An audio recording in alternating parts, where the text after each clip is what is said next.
We are compelled to acknowledge the suffering and the connection of Ms. Rayme and all victims of physical and emotional abuse. Allow me to cut across the field and connect the dots.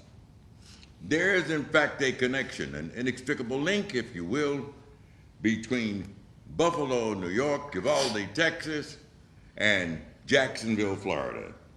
It seems as though we are confronted every week with unprovoked, cowardly acts and attacks. So what do we feel? We get up this morning feeling anger, bitterness, anguish, hurt, pain, and of course, rage. What transpired at that BP service station was physical and emotional abuse. It was in fact appalling, savage, barbaric, vicious, and brutal. Ms. Rayme McCoy was singled out because of her race, but its impact is much broader than that.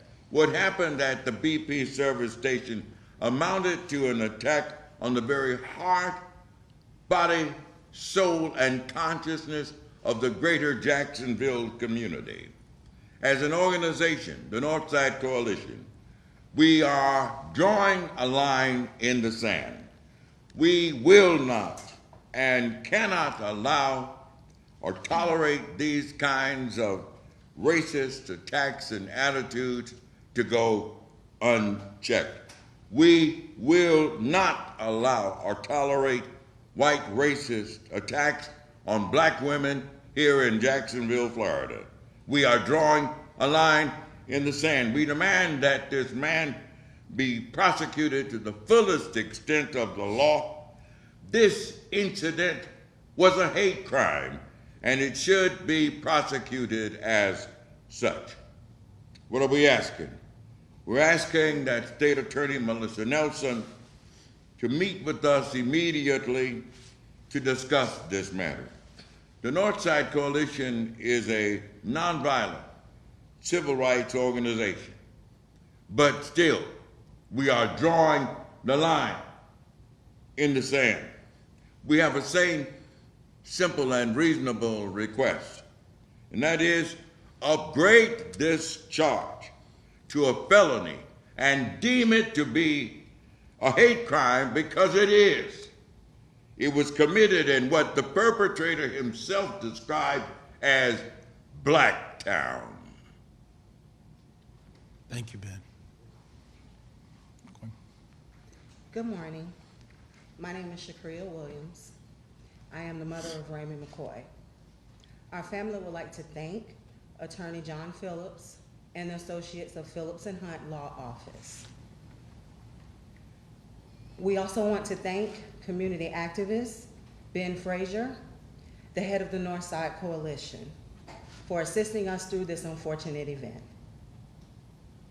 In addition, we would like to thank the citizens of Jacksonville, Florida, furthermore, the multitude of people across the United States who have shared my daughter's story or reached out just to simply give us kind words of encouragement. As a woman, I am infuriated to know that a man would brutally attack a woman due to his own personal anger and rage. As a mother, you always want to make sure your children are safe. My heart aches knowing that I was unable to protect my daughter from this heinous crime. It disturbs me to know that my daughter now feels unsettled about entering a gas station alone. As a human, it saddens me that we still live in a world of racism and hate. Again, I just want to thank everyone for their continuous support. We would like to see justice in this case. Please keep our family in your prayers. Thank you. They call this practicing for a reason. We're all practicing. We're all trying to get better. We're all trying to learn from our previous mistakes, our previous issues. Or are we? The first case that I really had the cameras in front of me was Jordan Davis. Young African-American teenager gunned down at a gas station over hate. Certainly, Rayme McCoy sits next to me where Jordan never did. Big difference. Does that make her fortunate? No. Does that make her lucky? No. Kevin Troy Williamson, the perpetrator here, has tried to tell us for decades who he is. Registered sex offender since the 80s and 90s. He's tried to tell us he can't be trusted with civility with all of his arrests. It's a compact we all have when we go out in public that we're going to be civil to one another, that we're going to treat each other right, that we're going to care about one another. But when our leaders, when our politicians, when our elected officials don't follow that, of course we're in a situation where people go into schools and shoot them up, where people can't even go get gas safely. So you can't say, thankfully, Rayme's alive. But thankfully, compared to the tragedy yesterday and the day before and the day before and the day before, we're mindful that the loss is different. She has a concussion, a significant head injury. She's headed to counseling. She can't even sit through this press conference without being overwhelmed with a reminder of what happened to her last Friday. So Kevin Troy Williamson tried to tell everybody he's a predator. He was convicted of a predatory sex crime in 1990, 2 counts of aggravated assault in 2000. Guess what? Dropped. Battery charge in 2001. Dropped. Failure to comply with sex offender registry and drug charges. In 2009, he told somebody he'd kill them with knives and swords. Okay?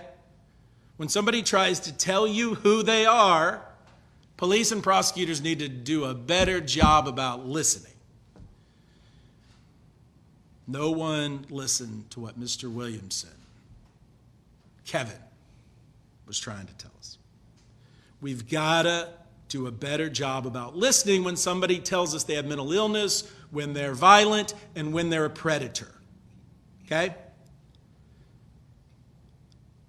When Michael Dunn ran away like the coward he is after killing Jordan, he came back and said, well, what was I gonna do? You know, Jacksonville is a black town, or Jacksonville is known for its gangs, or Jacksonville, blah, blah, blah. And in 2 separate trials, we proved it wasn't true, that Michael Dunn was the predator, that Michael Dunn was the thug, that Michael Dunn was the person that needed to never see free life again. We're headed in that same direction with that same story, and if we don't do something about it, the next person might not be quote unquote lucky. So, given Ms. McCoy's brain injury, the words of hate used, we echo Mr. Frazier's sentiment that this needs to be investigated fully as a hate crime. That because of the significance of her injury, the battery charge needs to be aggravated battery. The great thing about being a lawyer is, the first call I got this morning was from the state attorney's office. So the family is meeting with the state attorney's office today. When people care, elected officials tend to care, and people care about Ms. McCoy. She's surrounded by love. She appreciates it. I have on the table over there the arrest report, for those that you guys probably all have it, my letter to Melissa Nelson's office, and we thank you for your time. Ms. McCoy isn't speaking. The family is going to kind of defer questions to me and Mr. Frazier, but if you have questions, we'll answer them.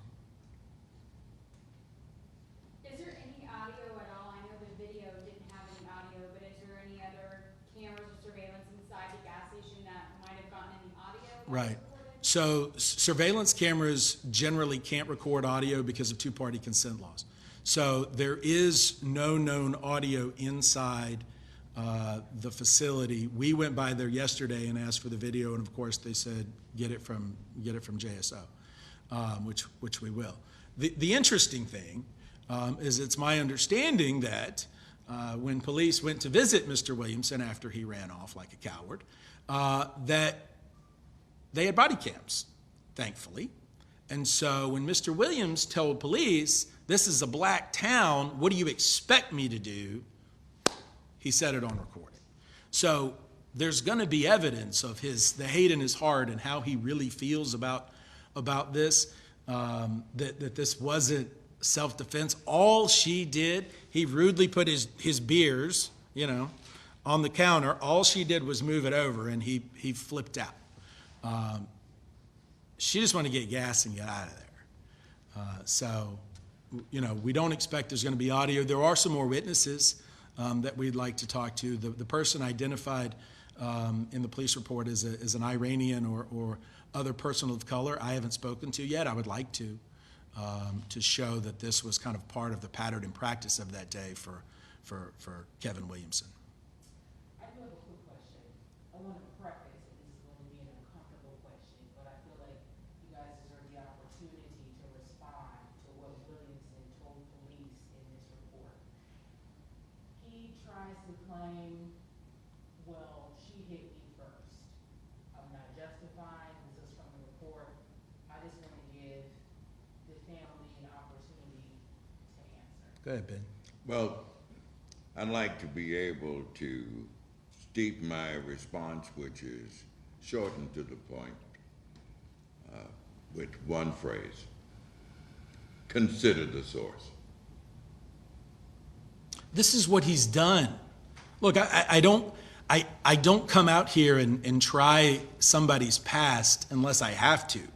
And when you have 2 counts of aggravated assault, a battery charge, a predatory sex crime, okay, for 30 years, and he wants credibility over somebody who was just getting gas, you can't even get past that 10 minutes before without somebody else having a documented confrontation with this guy. So his life and freedom are on the line. So I would expect him to say, let's run this stand your ground thing up the flagpole, but it is a false flag. And I'd also suggest, from a reporter position, that you consider the comment that he made while talking to Rayme McCoy inside the station. And that was this ghostly warning: I have a gun in my car. Right. That should not be overlooked in any of the reporting here, that this whole thing, which went sideways from the very beginning, could actually have gotten much worse.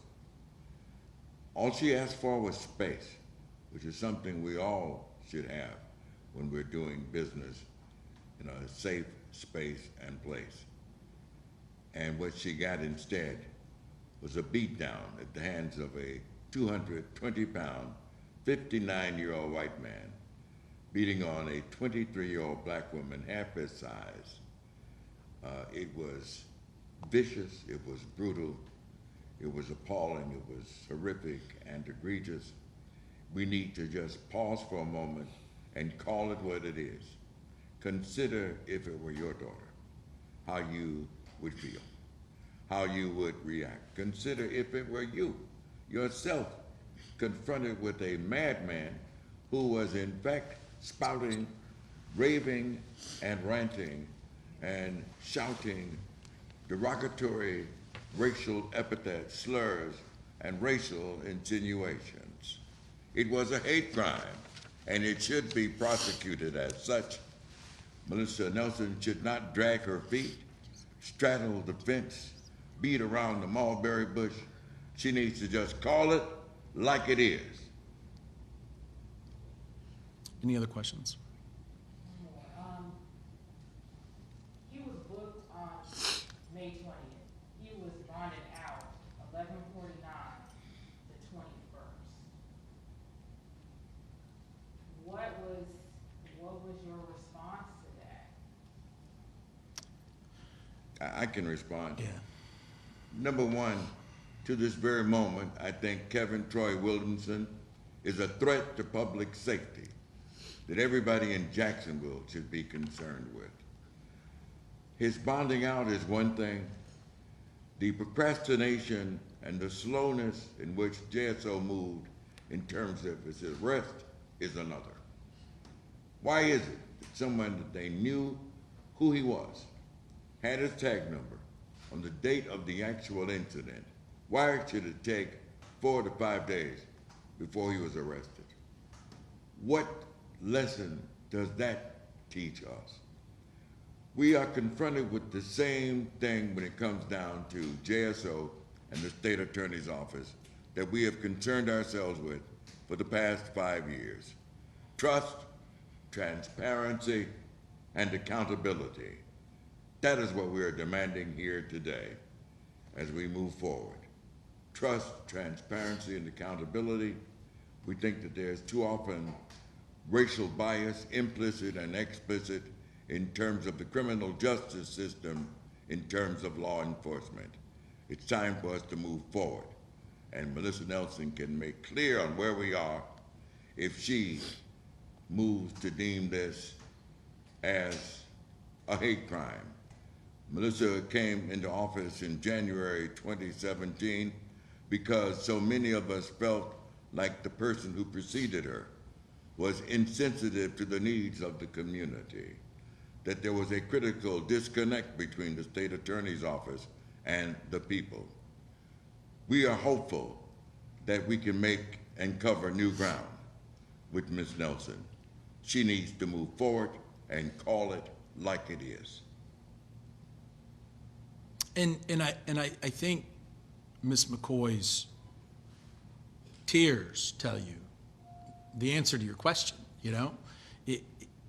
Nobody wants the person that did this out on the street, but there's also the Constitution, right? He is entitled to bond. Now, that can all be reevaluated if all of a sudden he's facing an appropriate arrest, an appropriate additional charges, which, again, you know, we move forward while appreciating the past. That's, again, the practicing thing. And to have a meeting today, I think is a very positive sign. They're taking it seriously. I've already had a call with I suspect the chief prosecutor. And you know, again, we need to listen when people try to tell us who they are. Any other questions? Thank you for your time today. We truly appreciate it. Thank you.